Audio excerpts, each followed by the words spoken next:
So if you've just joined us, my colleague Simpiwe is out and about in Mpumalanga province as we continue to follow the sun campaign. Let's cross to him now. He's standing by at the Graskop Gorge Lift Company. Sims, good morning. So earlier on, we were waiting on the sun to peak, and Letlogonolo here in studio assured us that after around 11:30, you should be good to go. So it looks like all things, fingers crossed, will allow you to take that jump, that leap of faith.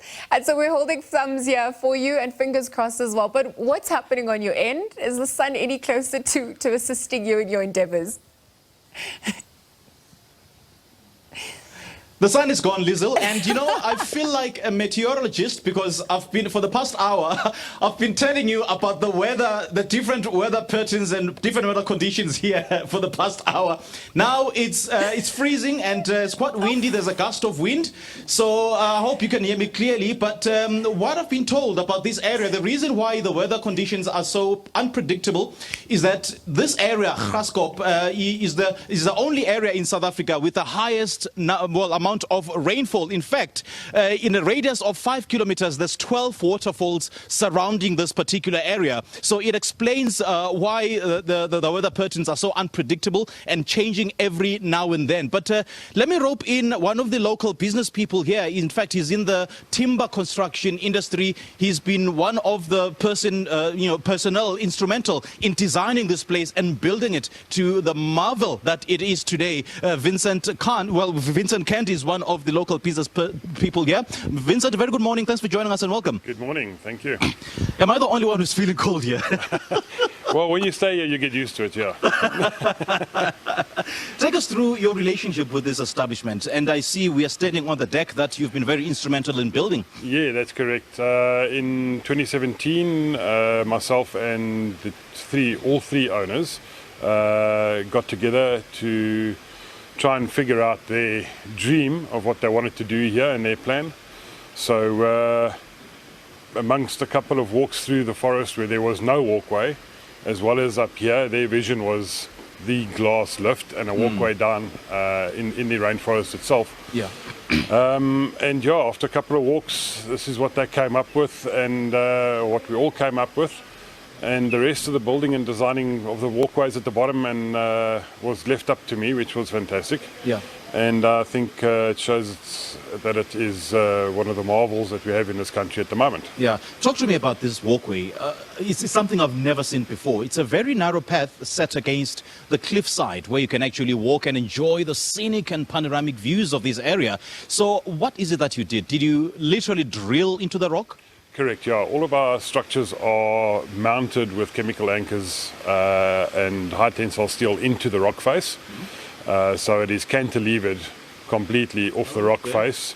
Minimum 2.5 meters off the ground. Maximum, you're looking in some places, are 30 to 40 meters off the ground. And that's part of the cliff walk.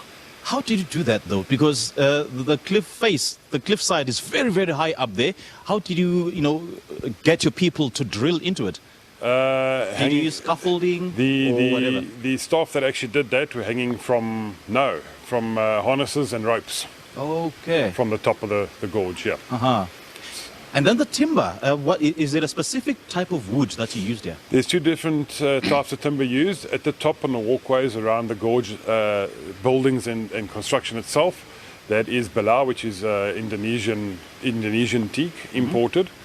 At the bottom, the substructures and the decking walkway on the cliff walk and at the bottom walk in the forest is all a CCA treated pine, which is locally grown, locally sourced. Treatment is CCA H5, which gives it a lifespan of 25 years plus, submerged in fresh water. And as you can see with the weather, it's generally 300 days a year wet. And how often do you treat it?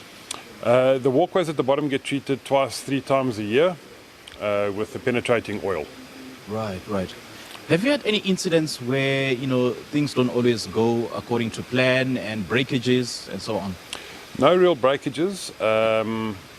Things don't go to plan, where you plan a walkway in a certain area and when you get to that area, you realize that you cannot actually continue, so you need to make a plan and change the direction of the walkway completely change the direction. change direction, change height. You got to go as you're building and going forward. You've got to adapt. Yeah. Yeah. And I did speak to Opa, one of the directors of this place, and he spoke of expansion. So expansion-wise, what are you looking at in terms of the structural integrity of this place?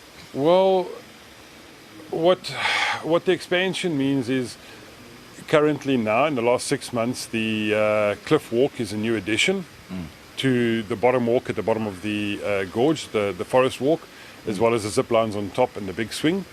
So now there's the cliff walk, which includes a walk along the side of the cliff, a couple of suspension bridges, and a zip line. And then currently we're still busy with construction of a new section from the bottom zip line, which will go back and join into the bottom forest walk.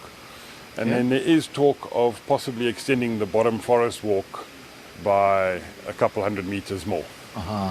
And you being in the timber construction industry, what have you observed in terms of the demand and availability of timber?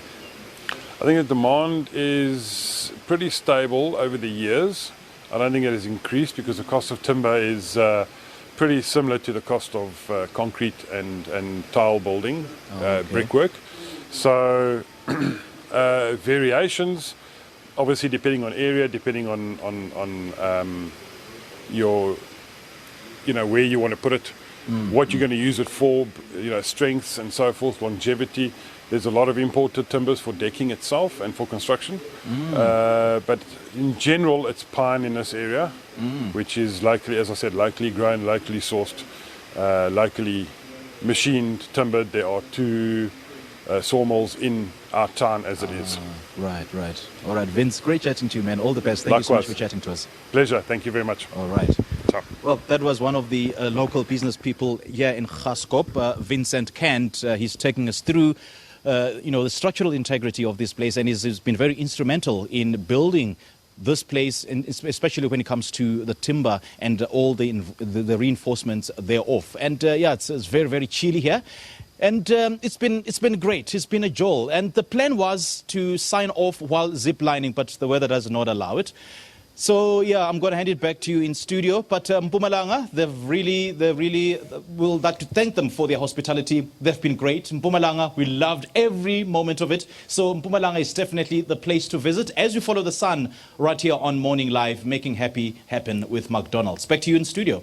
Thanks, Serms. I think it's time to go get a warmer jacket. But again, thank you for joining us and for bringing, some of the different aspects of Mpumalanga province. As you mentioned, we didn't get to do what it is we wanted to, but there were other aspects to explore.